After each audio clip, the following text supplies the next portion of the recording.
Assalamualaikum warahmatullahi wabarakatuh. Kami dari kelompok 2 yang akan mempresentasikan hasil review kami dari sebuah jurnal yang berjudul Theory Building from Cases, Opportunity and Challenge.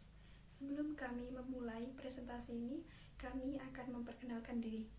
Perkenalkan, nama saya Lailatul Badriah, NIM E 2018-1059. Di sini saya sebagai moderator dari kelompok 2. Selanjutnya, Syarifah Amalia yang akan mempresentasikan mengenai literatur review. Kemudian Riyadni yang akan membahas mengenai metode penelitian. Kemudian Nurul Firdausyih dan Rini Mufmila yang akan membahas mengenai pembahasan review. Dan yang terakhir adalah Elisa Rahmawati yang akan membahas mengenai kesimpulan. Baik, langsung saja kepada presentator, saya persilahkan. Assalamualaikum warahmatullahi wabarakatuh. Di sini saya Syarifah Amalia, NIM E 2018-1060. Di sini saya akan memaparkan tentang kajian teori, di mana tujuan membangun teori dari kasus adalah teori. Menggunakan berbagai cara untuk menyajikan teori seringkali merupakan titik awal yang aman untuk pengiriman naskah awal.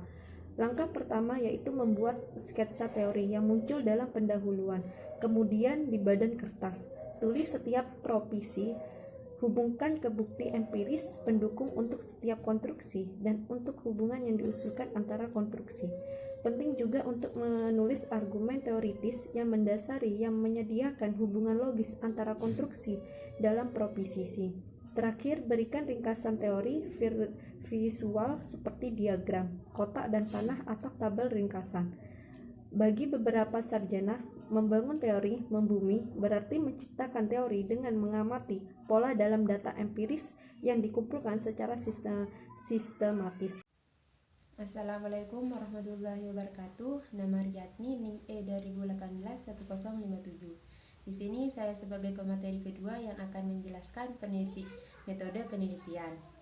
Proses pembentukan teori terjadi melalui siklus yang muncul teori dan kemudian literatur yang masih ada.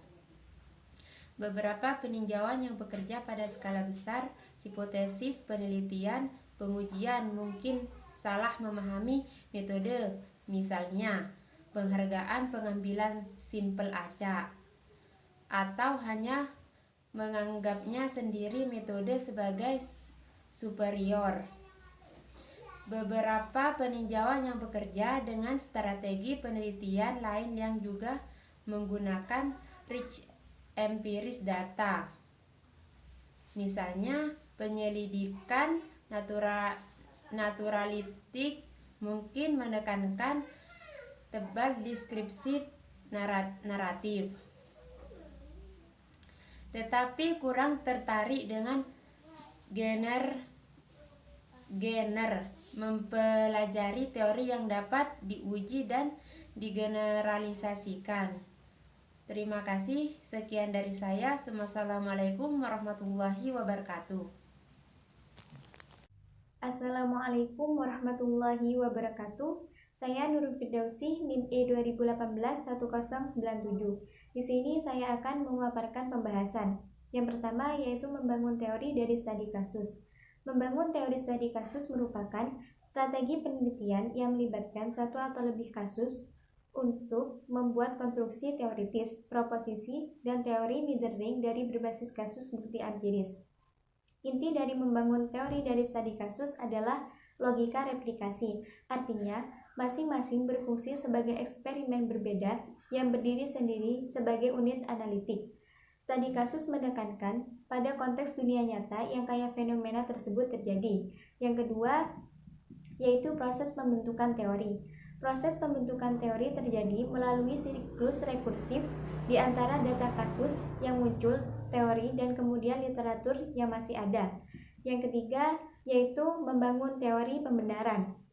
Peneliti empiris yang sehat dimulai dengan yang kuat landasan dalam literatur terkait. Mengidentifikasi penelitian dan mengajukan pertanyaan penelitian yang membahas kesenjangan.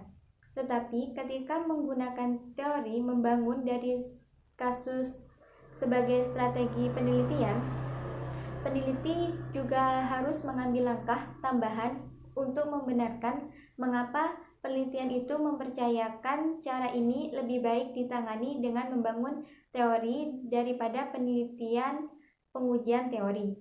Cukup sekian dari saya. Wassalamualaikum warahmatullahi wabarakatuh. Bismillahirrahmanirrahim. Assalamualaikum warahmatullahi wabarakatuh.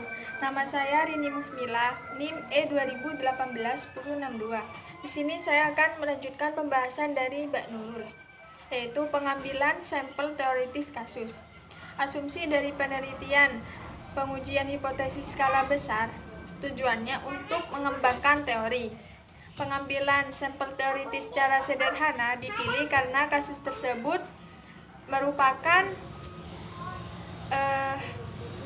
sangat cocok untuk menerangi dan memperluas hubungan dan logika di antara konstruksi. Selanjutnya berurusan dengan data wawancara. Wawancara adalah cara yang sangat efisien untuk mengumpulkan data empiris, terutama saat file fenomena yang menarik, memberikan kesan dan merupakan penyebab utamanya. Selanjutnya, menyajikan bukti empiris. Dalam studi deduktif skala besar, ada norma yang tersebar luas dalam menyajikan teori. Dan kemudian bukti empiris dalam tabel 6 ring yang meringkas analisis statistik besar jumlah data. Kemudian, menulis teori emergen. Cara menulis teori yang pertama adalah membuat sketsa teori yang muncul dalam pendahuluan. Kemudian di badan kertas teori ditulis proposisi atau bebaik secara implisit maupun eksplisit, dan tautkan kependudukan bukti empiris untuk setiap konstruksi dan untuk pro hubungan yang digunakan antara konstruksi. Terima kasih. Wassalamualaikum warahmatullahi wabarakatuh. Assalamualaikum warahmatullahi wabarakatuh. Saya Elisa Ratnawati, NIM E2018-1056, akan menyimpulkan bahwa dalam pembangunan teori studi kasus menghadapi peningkatan yang sangat pesat, di mana strategi yang populer dan tentunya sudah relevan, membangun awal dari jumlah yang besar yang tidak profesional. Akan tetapi, metode penelitian apapun yang digunakan oleh penggunanya akan merasakan pertentangan yang bisa didekte. Di antaranya ironi.